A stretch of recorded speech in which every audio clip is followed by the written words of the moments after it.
¿Cómo están? Qué bueno. Bien. Gracias a Dios, bien.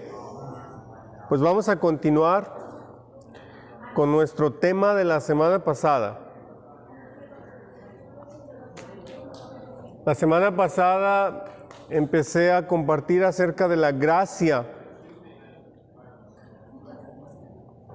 El tema fue gracia, todos hemos pecado. Ese fue el tema. Estaba compartiendo que nuestros pecados nos han sobrepasado. Nuestros pecados nos han excedido. Nuestros pecados merecen la muerte porque la paga del pecado es la muerte. Sin embargo, Dios responde a nuestra necesidad con su gracia. Nos permite acercarnos a Él por medio de su gracia y aún más todavía nos invita a acercarnos al trono de la gracia. Nuestro Dios abunda en amor y es firme en misericordia. Gracia es la misericordia bondadosa de Dios por la cual ejerce su santa influencia sobre las almas para volverles a Cristo. Les guarda, fortalece e incrementa su fe, conocimiento, afecto y les causa a ejercer las virtudes cristianas. Dios, por su gracia, otorga su favor hacia quienes no lo merecemos. Concede el perdón por las ofensas a los pecadores e incluso nos invita y nos pide que aceptemos la salvación eterna por medio de Jesús. La diferencia entre gracia y misericordia es que gracia es cuando recibimos algo aunque no lo merecemos. Es decir, recibimos amor, perdón y bendición por parte de Dios sin que lo merezcamos. Misericordia es cuando no recibimos algo aunque lo merecemos. Es decir, merecemos juicio, castigo y condenación por nuestros pecados y no lo recibimos, ¿verdad? Dios no nos castiga, sino que ejerce su misericordia sobre nosotros y nos perdona. Pablo en los primeros capítulos de Romanos nos aclara que la paga del pecado es la muerte y nos aclara que todos hemos pecado. Ahora, la muerte, hablando de la muerte física, significa separación del cuerpo y el alma. Pero hablando de la parte espiritual, significa separación de Dios. Eso es lo que ha sucedido desde el inicio de la historia de la humanidad. Es lo que sucedió con Adán y Eva en el jardín del Edén y es lo que ha sucedido con el resto de la humanidad. Muerte significó separación de Dios. Dios les estaba advirtiendo a Adán y Eva en el principio el resultado del pecado y de la desobediencia y que es el resultado para hoy día para nosotros también, para todos los que hemos pecado. Y bueno, todos hemos pecado. El libro de Isaías, capítulo 59, el profeta nos aclara: pero las iniquidades de ustedes han hecho separación entre ustedes y su Dios, y los pecados le han hecho esconder su rostro para no escucharlos. Cada vez que leo este versículo pienso en como si estuviera alguien construyendo un muro, que nuestros pecados es un ladrillo más, cada pecado un ladrillo más. ¿Y qué causa eso? Separación entre nosotros y Dios, ¿verdad? Pero gracias a Dios, que por su gracia, por su misericordia nos otorga el perdón y ese muro es demolido. No existe. por causa de lo que Dios ha hecho. Romanos capítulo 3, Pablo hace una descripción de la condición humana así. Sepulcro abierto es su garganta, engañan de continuo con su lengua, veneno de serpientes hay bajo sus labios. Llena está su boca de maldición y amargura, sus pies son veloces para derramar sangre, destrucción y miseria hay en sus caminos. La senda de paz no han conocido, no hay temor de Dios delante de sus ojos. ¿Qué anatomía describe Pablo? Vaya anatomía del humano.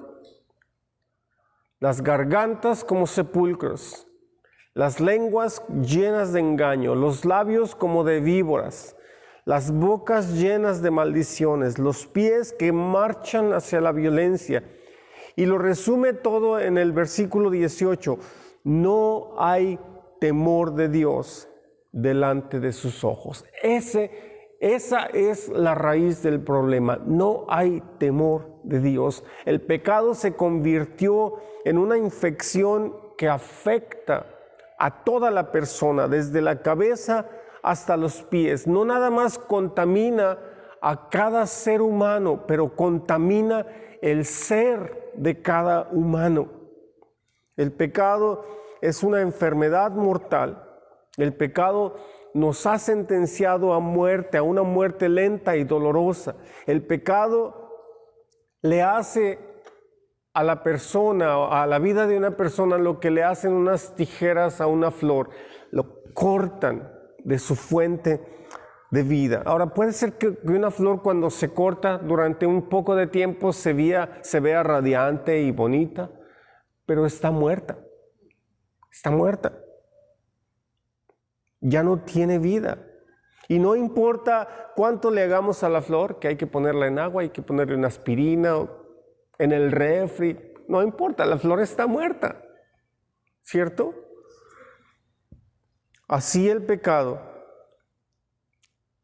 causa nuestra vida, nos causa la muerte, nos quita la vida y nos va marchitando lentamente cada día un poco más. Ahora, ¿cuál es la solución a esto? ¿Cuál es la respuesta a este problema? ¿Más gobierno? ¿Más educación? ¿Más religión? ¿Más reglas y ceremonias? ¿Más ritos y doctrinas humanas que por lo menos nos ayuden a dar una mejor apariencia? No. La verdad es que no necesitamos ni una de esas cosas. No necesitamos nada de eso, sino que necesitamos un milagro. Un milagro. Hasta el versículo 20 del capítulo 3 de Romanos son 71 versículos y en esos 71 versículos el apóstol Pablo se ha encargado de describir la condición humana. Pecado de diferentes formas, diferentes actitudes, ya sea con palabras, con hechos, ya sea con intenciones o con ¿cómo se dice cuando uno se abstiene de hacer algo que debe de hacer? Por omisión. Pensamientos, tantas formas de pecar y todas tan fáciles. Tan fáciles. Pablo nos enseña, nos muestra, nos indica la condición. ¿Y ahora qué? ¿Qué ha hecho Dios? ¿Qué tiene Dios en mente? Para nuestra bendición, Dios siempre tiene un plan. Y los planes de Dios siempre son buenos. Los planes de Dios son perfectos. A veces a nosotros no nos gusta como son, pero los planes de Dios siempre son perfectos. Romanos capítulo 3. Pero ahora, tal como se prometió tiempo atrás en los escritos de Moisés y de los profetas, Dios nos ha mostrado cómo podemos ser justos ante Él sin cumplir con las exigencias de la ley. Dios nos hace justos a sus ojos cuando ponemos nuestra fe en Jesucristo. Y eso es verdad para todo el que cree, sea quien fuere. Pues todos hemos pecado. Nadie puede alcanzar la meta gloriosa establecida por Dios. Sin embargo, Dios nos declara justos gratuita y bondadosamente por medio de Cristo Jesús, quien nos liberó del castigo de nuestros pecados. Pues Dios ofreció a Jesús como el sacrificio por el pecado. Las personas son declaradas justas a los ojos de Dios cuando creen que Jesús sacrificó su vida al derramar su sangre. Ese sacrificio muestra que Dios actuó con justicia cuando se contuvo y no castigó a los que pecaron en el pasado, porque miraba hacia el futuro y de ese modo los incluiría en lo que llevaría a cabo en el tiempo presente. Dios hizo todo eso para demostrar su justicia, porque Él mismo es justo e imparcial y declara a los pecadores justos a sus ojos cuando ellos creen en Jesús. ¿Cuál es la respuesta de Dios ante nuestro pecado? ¿Se acuerdan de la historia de Jonás? Jonás va finalmente, después de todo lo que pasa, va y predica en Nínive, ¿verdad? 3 días predica, recorre la ciudad o el tiempo que haya tomado. Y cuando termina de predicar, ¿qué hace?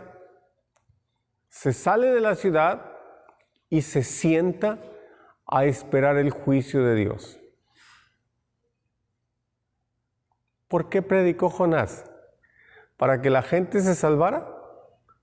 No. Jonás predicó para añadirles condenación. ¿Por qué? No hay pretexto. Dios, ya prediqué, ¿no hacen caso? Ponlos en el asador. Prácticamente eso quería, ¿cierto? Dios, ¿ustedes creen que hace lo mismo? Nos da su ley y nos dice, la paga del pecado es muerte. Ahí les va. No. La respuesta de Dios es la misericordia bondadosa, es decir, gracia ante el hecho de que todos hemos pecado. Número 1.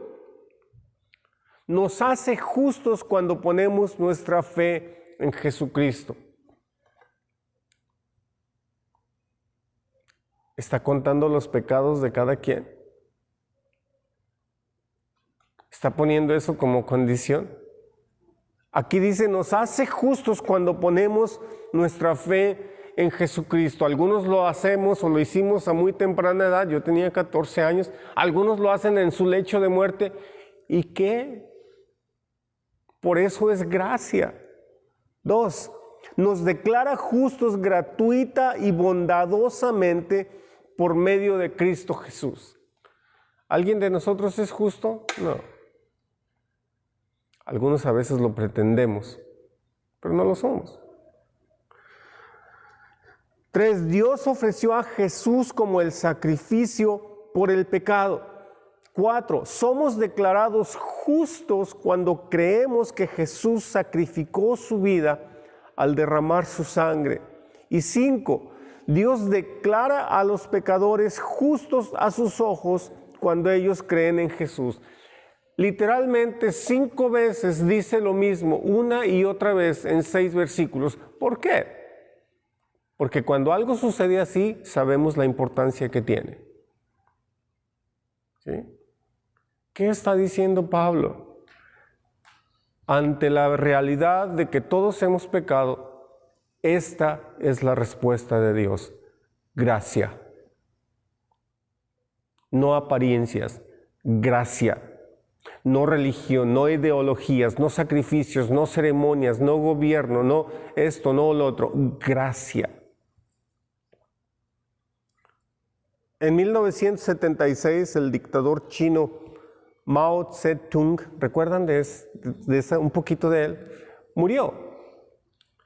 Y su doctor, el doctor Li Shisui, se le encomendó una tarea imposible. preservar el cuerpo del jefe. Eso le tocó a él. Preservar para siempre.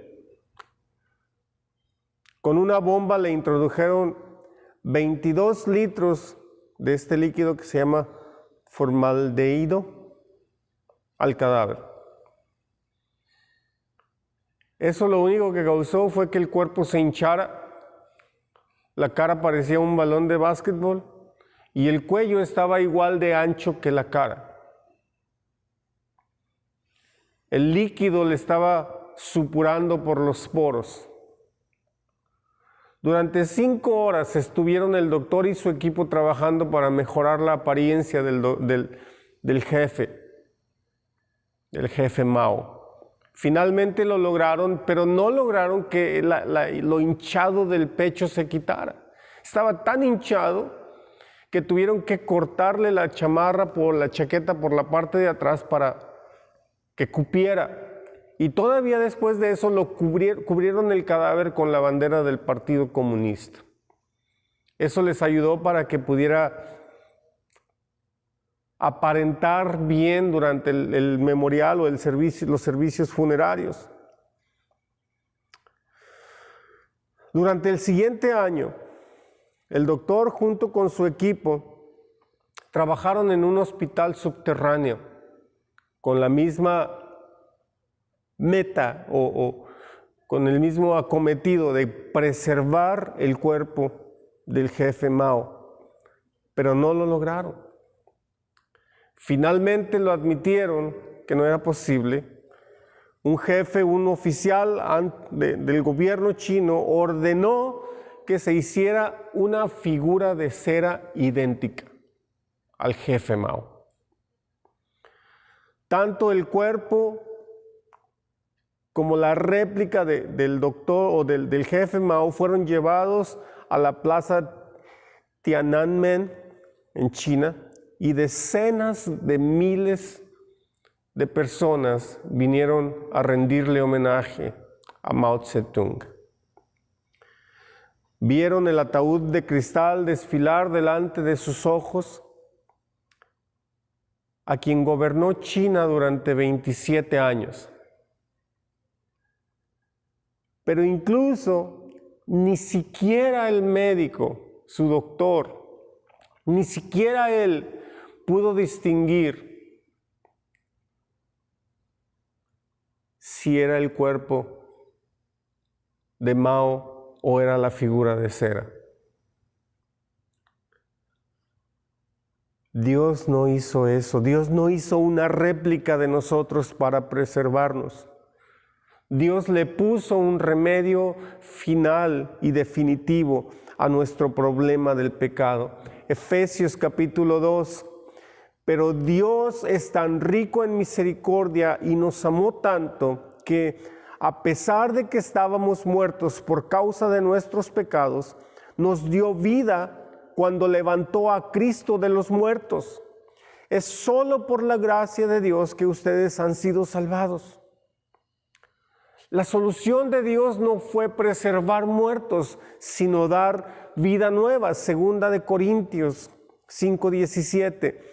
Esto significa que todo el que pertenece a Cristo se ha convertido en una persona nueva.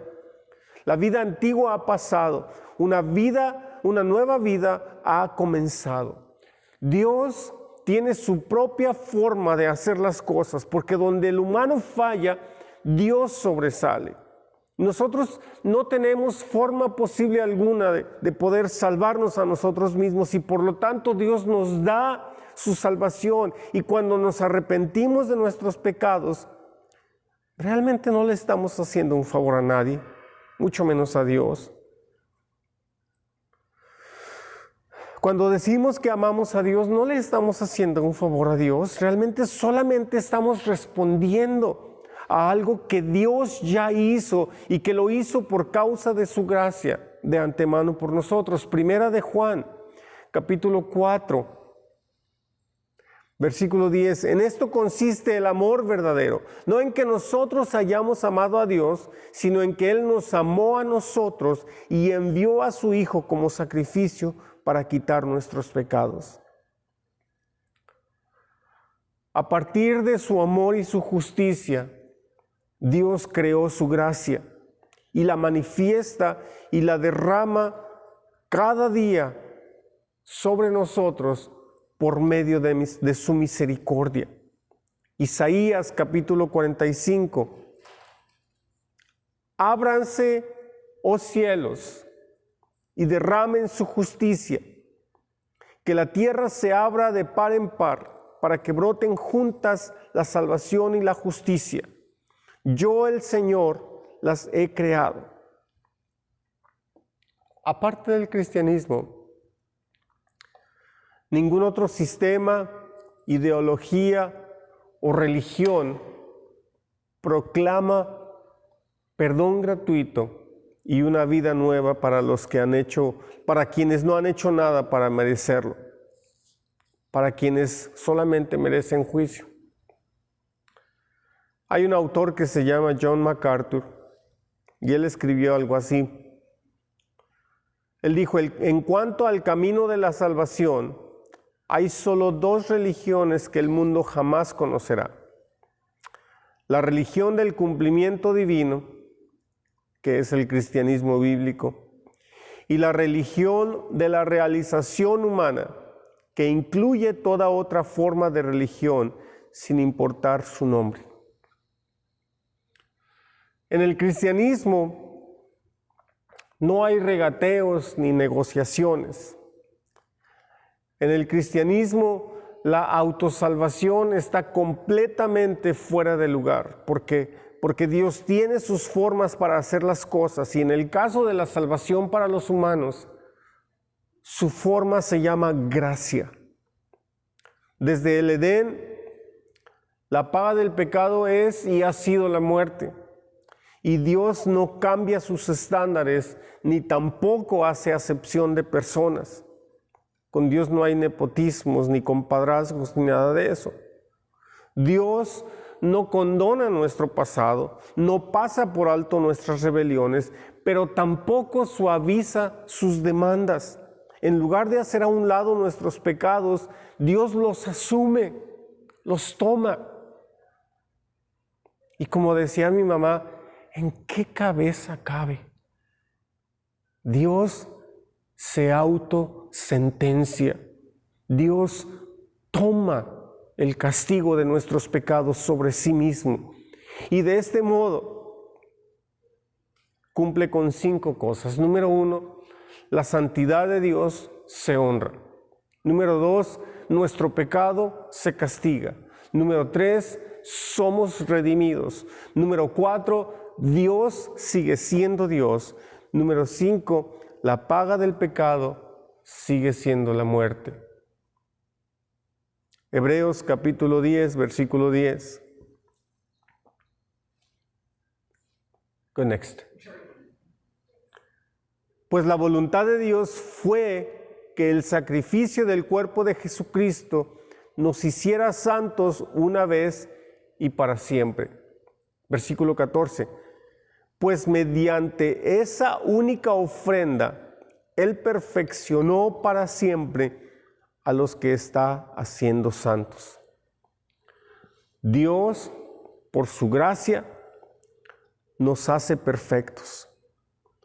Dios, por su gracia, santifica, nos hace santos. Dios hace lo que nosotros no podemos hacer para que seamos lo que ni siquiera nos atrevemos con soñar ser. Nos hace perfectos delante de Dios. ¿Cuál es la respuesta de Dios ante el hecho de que todos somos pecadores? Se llama gracia. Esa es la respuesta de Dios. Ante nuestro pecado, ante nuestra condenación eterna, Dios derrama su gracia sobre nosotros. Oremos. Te damos gracias, Señor, porque tienes planes perfectos, siempre buenos, siempre para nuestro beneficio. Te damos gracias, Señor, porque No esperaste a nuestra reacción, pero te anticipaste y supliste nuestra necesidad de ser perdonados. Gracias por asumir nuestro pecado, por tomarlo, por pagar por él, y de esta forma hacer posible que nos acerquemos a ti confiadamente al trono de tu gracia. Muchas gracias por cada promesa y cada bendición que has decidido derramar sobre nosotros y por concedernos ser herederos de estas bendiciones y promesas. Por favor, bendice a cada uno en esta semana que inicia y permítenos ser de bendición a donde quiera que vamos. En el nombre de Jesús. Amén. Dios les bendiga. Hemos terminado. La próxima semana tenemos invitados. Va a ser un buen tiempo. ¿Está bien? Tengan una buena semana. Gracias.